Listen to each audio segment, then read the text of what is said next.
Čau visiem! Normāli cilvēki pirms izstādes sakop savas mašīnas, es pēc izstādes, bet jābrauc ceļojumā, ceļojums, tas ir svēti, pasties, kā visi ziedi jau zied. Es vienkārši priecājos pa grīdiņu, pa apakšu, jo apsties kad es pirms ziemas vai ne, es pa ziemu nebraucu, protams, bet vienkārši visu nopūtu un saproti, un tas Rustop, viņš ir tāds kā, apsties, cik viņš patīkam un tādu kā eļļas slānīti uzlicis virsū vai ne, un viss tādā tā kā vieglā puteklītī. Nu, pasaka, kādu es biezo smēri tevi liktu, nekad mūžā, ne pa ko. Es vienkārši šitam te pievērsu uzmanību, kad es korķīti gribēju atrast, te tāda rūsiņa bija iekšā. Pasties, cik viņa visa smuka palikusi vai ne. Es vienkārši iepūtu tur visur eļļiņu iekšā, tur tāds kā mazs rūsas pleķīts bija. Viņš tāds kā pilnīgi apstrādājies, un viss, kur tu skaties, nu, viņš tik patīkami izskatās no apakšas tā mašīnīte. Šitien arī, redzat, bija tāds brūnumiņš, visur ir viegla eļļas kārtiņa. Es nevis eļļas, bet Rustop, saprot, tur ir intrigrents, kas arī aiztur apstādina rūsu, vai ne, lai kā citi smietos, bet tas ir tikai priekš viņiem. Dariet katrs, kā jums ir ērtāk. Es vienkārši tai Šveices mašīnītei, kas man bija atsūtīta uz remontu, vai ne, viņa gāja Šveicē apskati, un tas tehniskās apskates inspektors, viņš priecājās. Tas jau arī nebija nekāds 2006. gada, vai ne, it kā mašīnai daudz gadi, un viņam arī tā patika, kad šitā te ir viņa apstrādāta, vai ne, viņš saka, ļoti cienu cilvēkus, kas kop savas mašīnas, vai ne? Tāpat tās arī apsties šitie visi bremžu bleķi, vai ne? Nu, smuki viņi, es nezinu, saki, ko tu gribi, un tāpat tās es arī savam ziemas automobīlim. Nu, pilnīgi, es katru gadu uzpūšu un priecājos, neko es sliktu vispār neredzu tanī.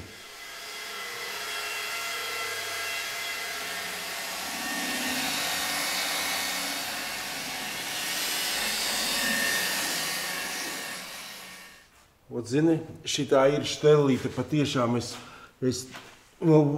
augšu nopulēju pirms izstādes un apakšu domāju nepulēšu vai ne, domāju pēc tam, jo vienkārši pēc laika nepaspēju. Domāju, iebraukšu, vakar Moikā nomazgāju, nevis Moikā, Zārkerherīti vai ne, un skatos tā augša, tik smuki visur paliek, pilnīgi pilītes tādas. Domāju, ne, jāuzpulē arī apakša nav ko slinkot pirms ekskursijas, un tagad tās, pilnīgi tas autiņš paliek tik dzīvāks, ka tikai.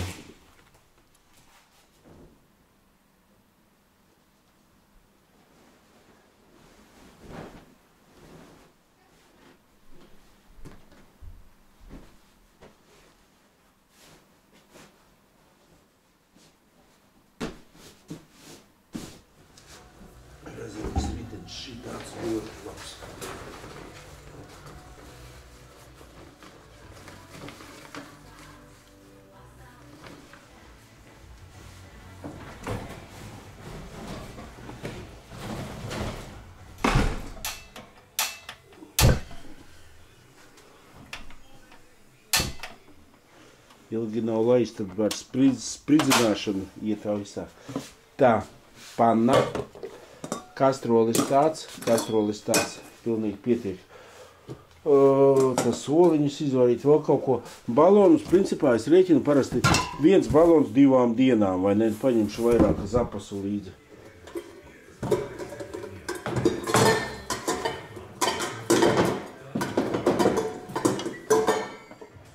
Es no sāku viņus centos pakot, bet katru dienu viņi jāvalk ārā. Tas ļoti labi viņi tāpat stāv, ja tur uzgrupa pareizai jumts nopakots iekšā nedzirdu. Bosterīts šitāds 130 eiro maksā 2500.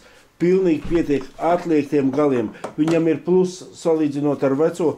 Tāpēc, vecais Bosters man nogāja, es nezinu, 5 gadi vairāk. Nu, arī var vēl mašīnu piedarbināt. Bet, nav vairs drukas. Un pat vēl, man liekas, šitais te ir tāds plakans, parocīgs, lampa un vēl kompresors iekšā. Tas ir tāds plusiņš.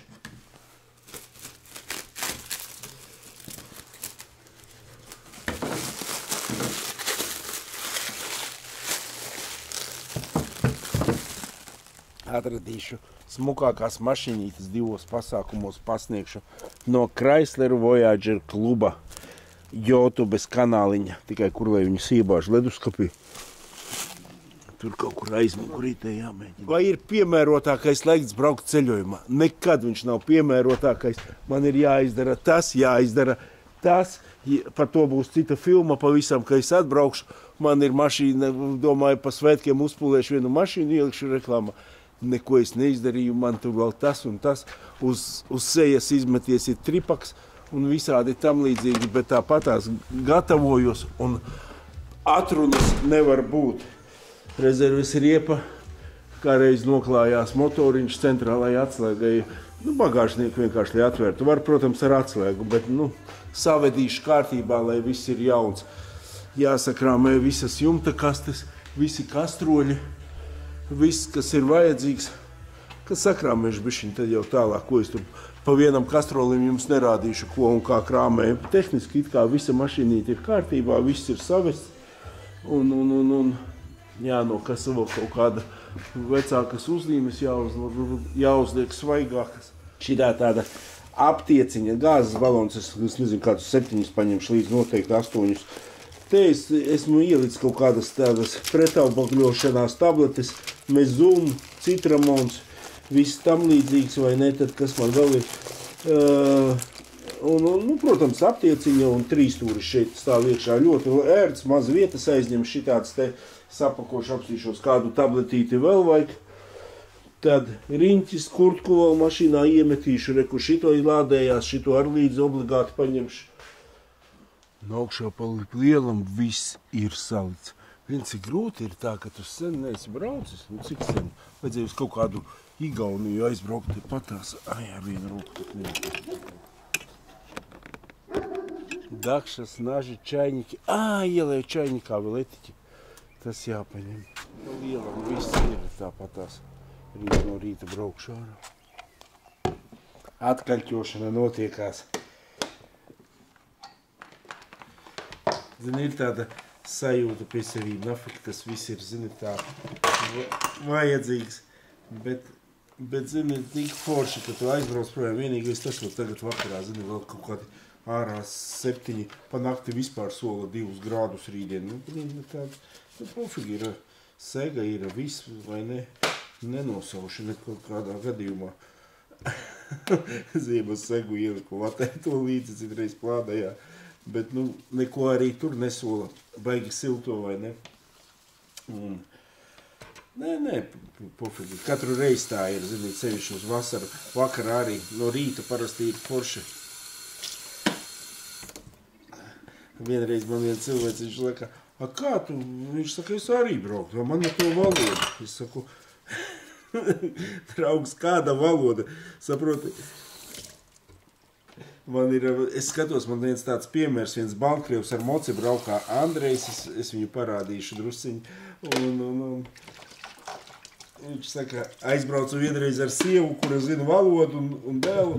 Viņš saka, Очередной раз убеждает, что незнание языка на границе только плюс. Я когда пересекал все границы, я говорил no English, only Russian. Что бы они у меня не спрашивали, я всегда говорил просто название городов и стран, по которым я еду. И в итоге они просто сдавались, человеческая лень срабатывала. А тут 2 знатока английского, им столько всего рассказали, столько, что... Для них это был шок. Как это в машине? В палатке это мы понимаем, а в машине это странно. Viņš saka, es, ka braucu, man nekad nav tādas problēmas, vai ne?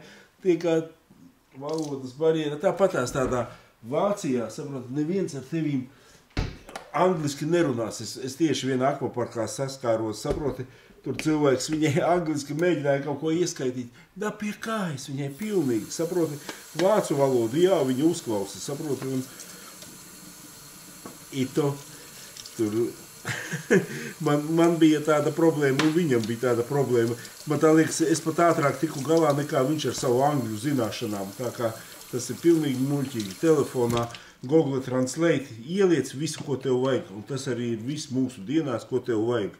Zini, cilvēki citi saka, es internetā esmu dzirdējis, cik vajag stulbam būt, lai tu neiemācītos angļu valodu, saproti?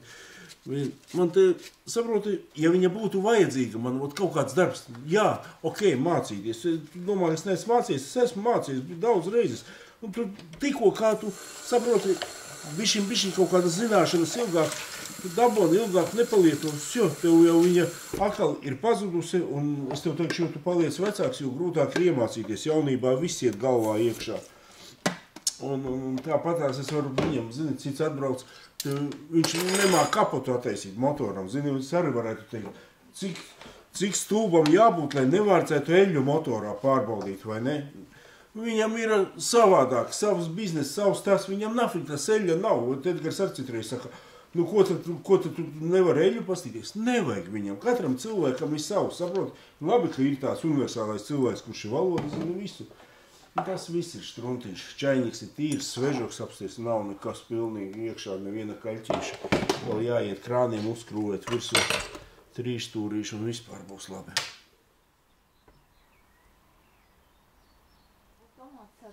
Tu gribēju ražu paņemt lokus, tikai pagaidām var paņemt. Ja vajag gadījumā jums uzrakt dārzu, droši zvaniet. Ir dārza rakšanas pakalpojumi pieejami, viss kā vajadzīgs. 2 nedēļas pilnīgi brīva dārzniece būs, tā kā droši griežaties, ja kādam vajadzība. Ielikšu labāk uzreiz mašīnā, savādāk rītā būs bez čainika. Nu kaut kā šitā pa lielo kaut ko es jums gribēju prom braucot parādīt, nezinu ko, bet tālāk tad jau redzēsim, kā viss klāsies. Pagaidām atā.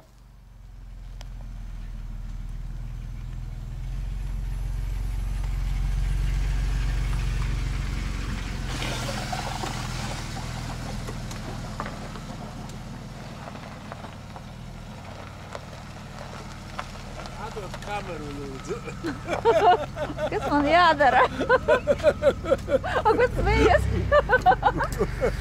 Čmoki, čau. Tiksimies, kur? Ej, nost. Labi, čau. Turpinājumu saikojiet.